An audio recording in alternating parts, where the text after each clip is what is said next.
신명기 6장 하나님의 말씀을 우리 다 함께 합독하시겠습니다. 이는 곧 너희 하나님 여호와께서 너희에게 가르치라 명하신 바 명령과 규례와 법도라. 너희가 건너가서 얻을 땅에서 행할 것이니 곧 너와 내 아들과 내 손자로 평생에 내 하나님 여호와를 경외하며 내가 너희에게 명한 그 모든 규례와 명령을 지키게 하기 위한 것이며 또 내 나를 장국케 하기 위한 것이라. 이스라엘아, 듣고 삼가 그것을 행하라. 그리하면 내가 복을 얻고 내 열조의 하나님 여호와께서 내게 허락하심 같이 젖과 꿀이 흐르는 땅에서 너의 수효가 심히 번성하리라. 이스라엘아, 들으라. 우리 하나님 여호와는 오직 하나인 여호와시니 너는 마음을 다하고 성품을 다하고 힘을 다하여 내 하나님 여호와를 사랑하라. 오늘날 내가 내게 명하는 이 말씀을 너는 마음에 새기고 내 자녀에게 부지런히 가르치며 집에 앉았을 때에든지 길에 행할 때에든지 누웠을 때에든지 일어날 때에든지 이 말씀을 강론할 것이며 너는 또 그것을 내 손목에 매어 기호를 삼으며 내 미간에 붙여 표를 삼고 또 내 집 문설주와 바깥문에 기록할지니라. 내 하나님 여호와께서 내 열조 아브라함과 이삭과 야곱을 향하여 내게 주리라 맹세하신 땅으로 너로 들어가게 하시고 내가 건축하지 아니한 크고 아름다운 성읍을 얻게 하시며 내가 채우지 아니한 아름다운 물건이 가득한 집을 얻게 하시며 내가 파지 아니한 우물을 얻게 하시며 내가 심지 아니한 포도원과 감람나무를 얻게 하사 너로 배불리 먹게 하실 때에 너는 조심하여 너를 애굽 땅 종되었던 집에서 인도하여 내신 여호와를 잊지 말고 내 하나님 여호와를 경외하며 섬기며 그 이름으로 맹세할 것이니라. 너희는 다른 신들 곧 내 사면에 있는 백성의 신들을 쫓지 말라. 너희 중에 계신 너희 하나님 여호와는 질투하는 하나님이신즉 너희 하나님 여호와께서 내게 진노하사 너를 지면에서 멸절시킬까 두려워하노라. 너희가 마사에서 시험한 것 같이 너희의 하나님 여호와를 시험하지 말고 너희의 하나님 여호와께서 너희에게 명하신 명령과 증거하신 것과 규례를 삼가 지키며 여호와의 보시기에 정직하고 선량한 일을 행하라. 그리하면 내가 복을 얻고 여호와께서 내 열조에게 맹세하사 내 대적을 몰수히 내 앞에서 쫓아내리라 하신 아름다운 땅을 들어가서 얻으리니 여호와의 말씀과 같으리라. 후일에 내 아들이 내게 묻기를 우리 하나님 여호와의 명하신 증거와 말씀과 규례와 법도가 무슨 뜻이뇨 하거든 너는 내 아들에게 이르기를 우리가 옛적에 애굽에서 바로의 종이 되었더니 여호와께서 권능의 손으로 우리를 애굽에서 인도하여 내셨나니 곧 여호와께서 우리의 목전에서 크고 두려운 이적과 기사를 애굽과 바로와 그 온 집에 베푸시고 우리 열조에게 맹세하신 땅으로 우리에게 주어 들어가게 하시려고 우리를 거기서 인도하여 내시고 여호와께서 우리에게 이 모든 규례를 지키라 명하셨으니 이는 우리로 우리 하나님 여호와를 경외하여 항상 복을 누리게 하기 위함이시며 또 여호와께서 우리로 오늘날과 같이 생활하게 하려 하심이라. 우리가 그 명하신 대로 이 모든 명령을 우리 하나님 여호와 앞에서 삼가 지키면 그것이 곧 우리의 의로움이니라 할지니라. 아멘. 네, 오늘 효화행복은 12월 17일자 98페이지에 있습니다. 효화행복 98페이지 12월 17일자입니다. 제목은 온 마음 다해입니다. 그리고 요절 말씀, 5절 말씀 우리 한 번 더 합독하시겠습니다. 너는 마음을 다하고 성품을 다하고 힘을 다하여 내 하나님 여호와를 사랑하라. 아멘. 제가 읽겠습니다. 하나님의 말씀을 준행할 때 삶의 축복을 얻을 수 있다는 말씀이 구체적인 명령들로 제시되고 있다. 먼저 4절의 말씀은 이스라엘아 들으라는 공식문의 표현으로 시작된다. 여기서 가르치고 있는 첫 번째 말씀은 마음과 성품과 힘을 다하여 하나님을 사랑하라는 것이다. 유일하신 하나님을 사랑하라는 말씀은 계속적인 묵상과 가르침을 통해서 마음속 깊이 내면화되어야 한다. 그리고 불순종에 대한 경고의 말씀을 전하고 있다. 이스라엘 백성은 약속의 땅에서도 다른 신을 쫓지 말아야 하며 하나님을 시험해서는 안 된다. 이어서 세대 간의 격차가 있을 것을 고려해서 후손들의 질문에 어떻게 답변할 것인가에 대해서 가르치고 있다. 이스라엘 백성은 자녀가 하나님께서 명하신 규례가 어떤 뜻을 담고 있는지를 물었을 때 약속의 땅으로 인도하신 하나님께서 우리로 하여금 항상 복을 누리게 하시기 위해 주신 것이라고 대답하면 되었다. 삶의 변화, 부모를 통하여 자녀에게 가르쳐진 하나님의 말씀은 절대 잊히지 않는다고 한다. 자녀가 어릴 때 부모로부터 배웠던 하나님의 말씀은 그들이 하나님의 곁을 떠나 멀리 있을 때도 섬광과 같이 기억 속에 떠올라서 결국에는 그들을 올바른 이 믿음의 길로 인도해 준다는 것이다. 따라서 부모된 자들은 자녀에게 하나님의 말씀을 가르칠 수 있는 모든 기회를 활용하여 부지런히 교육해야 한다.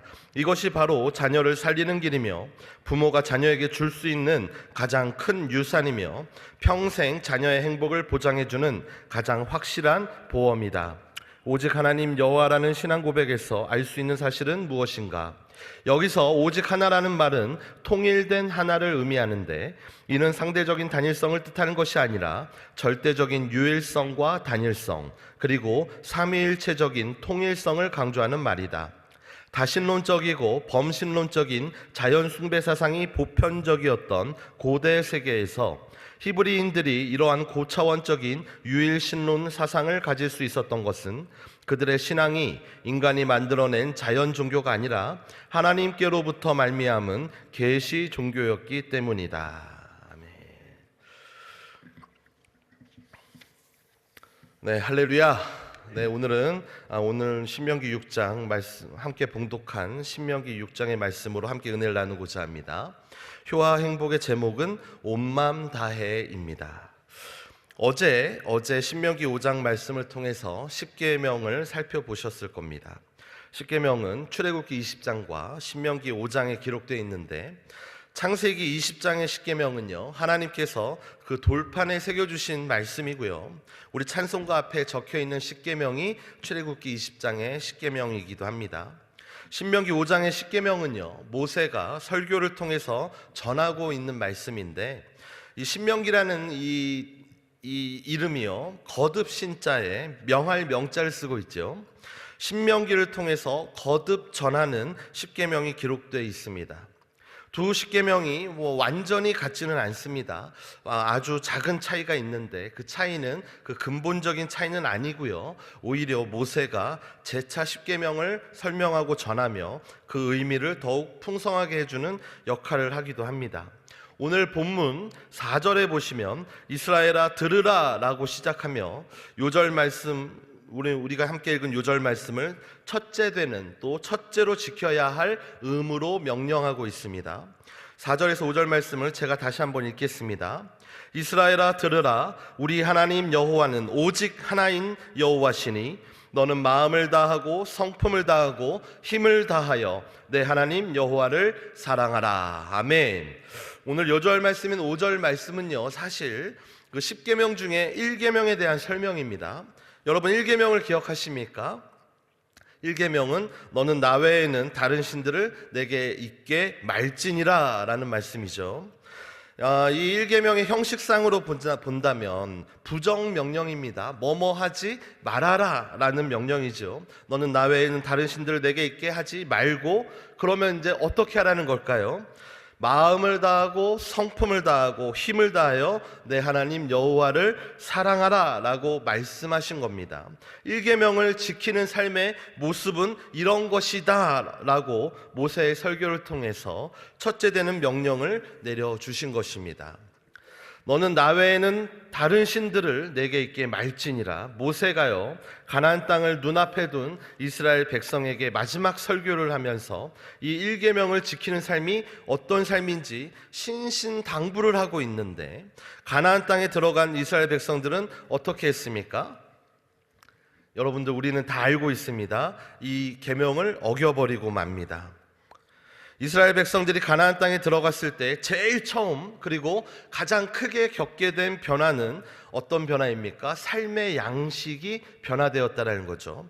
이전까지는 광야에서의 삶이었습니다. 유목 생활을 하던 이스라엘 백성이었습니다. 하지만 가나안 땅에 들어서면서부터는요, 그 가나안 땅은 농사가 적합한 땅이었기 때문에 농경 문화, 곧 정착 생활을 시작했고요. 정착 생활에 적응해 나가야만 했습니다. 이스라엘 백성들이 그동안 믿어온 하나님은 어떤 하나님이십니까? 여호와는 어떤 하나님이십니까? 애굽에서 건져주시고 그들과 동행하시면서 구름기둥과 불기둥으로 그들을 보호해 주시고 인도해 주시던 하나님이었습니다. 그러므로 그들이 생각하기에는요, 여호와 하나님은 어떤 하나님이냐면 유목 생활에 적합한 하나님이었다라는 거죠. 그러나 이제 생활 방식이 변합니다. 한 곳에 머물러 사는 정착민이 되었습니다. 정착민이 되니까 구름기둥과 불기둥이 필요할까요? 이젠 필요하지 않은 것이죠. 만나와 메추리는 이미 그친 지가 오래되었고 이제 농경 문화에 적응해야 하는 그들에게 하나님은 그렇게 중요한 존재가 아니었습니다. 오히려 농경 생활을 막 시작한 이스라엘 백성은요, 이 농경의 신이 필요했고 풍작에 필요한 또 비를 관장하는 바알이라는 신을 받아들이기 시작했습니다.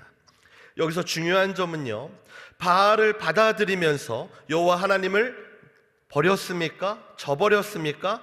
그건 아니었다라는 거예요. 여호와 하나님을 섬기면서도 동시에 바알을 받아들이고 섬기고 있었다는 겁니다. 전통적이신 여호와께 도리를 다하는 동시에 새로운 신인 바알도 섬기는 것이 이스라엘 백성에게는 매우 합리적이고 이성적인 것으로 보였기 때문입니다. 좋은 게 좋은 것이다라고 생각하고 바알을 동시에 섬기고 있는 이 이스라엘 백성들에게 하나님께서는요, 선지자 엘리야를 보내시죠. 엘리야를 보내셔서 다른 신을 동시에 섬기는 것은 죄라고 질타하십니다. 하지만 이스라엘 백성들은요, 바알과 하나님 어느 한쪽을 포기할 때 생기는 그 손실이 너무 커 보였기 때문에 엘리야의 지적을 받아들이지 않았습니다. 결국 그들은 양쪽을 모두 섬기기로 결심하면서 1계명을 어겨버리고 말았다는 거죠. 열왕기상 18장 21절 말씀을 제가 봉독하겠습니다. 엘리야가 모든 백성에게 가까이 나아가 이르되 너희가 어느 때까지 두 사이에서 머뭇머뭇하려느냐? 여호와가 만일 하나님이면 그를 쫓고 바알이 만일 하나님이면 그를 쫓을지니라 하니 백성이 한 말도 대답하지 아니하는지라. 우리도요, 우리의 마음을 되돌아봐야 합니다. 우리도 혹시 가나안 땅에 정착한 이스라엘 백성들과 같이 하나님을 섬김과 동시에 다른 신들을 섬기고 있는 건 아닌지 돌아봐야 합니다. 우리가 하나님을 믿지 않는 건 아닙니다. 하지만 하나님만 믿는 것인지를 돌아봐야 한다는 것입니다. 내가 하나님을 믿지만 이 하나님은 그저 내 정신적인, 내 어적인 감정적인 측면에서 평안을 주시는 분이시고 내 삶에 필요한 것들은 다른 것들로부터 채워야 한다고, 하나님을 미처 저버릴 수는 없지만 다른 것들에게도 의지하며 살아가는 것이 합리적이라고 생각하고 있는 건 아닌지 돌아봐야 합니다. 종교개혁가 마틴 루터는요, 지금 당신이 마음에 두고 의지하는 것이 바로 당신의 하나님입니다 라고 말했고요. 또 유명한 신학자인 폴 틸리는요, 궁극적 관심이라는 단어를 사용해서 당신의 궁극적인 관심, 곧 최종적인 관심이 당신의 신이라고 말했습니다. 우리가 하나님만을 섬긴다고 말하지만 우리의 궁극적인 관심의 대상이 건강이나 물질이나 명예라면 우리는 하나님과 동시에 다른 신, 곧 우상을 숭배하고 있는 것입니다.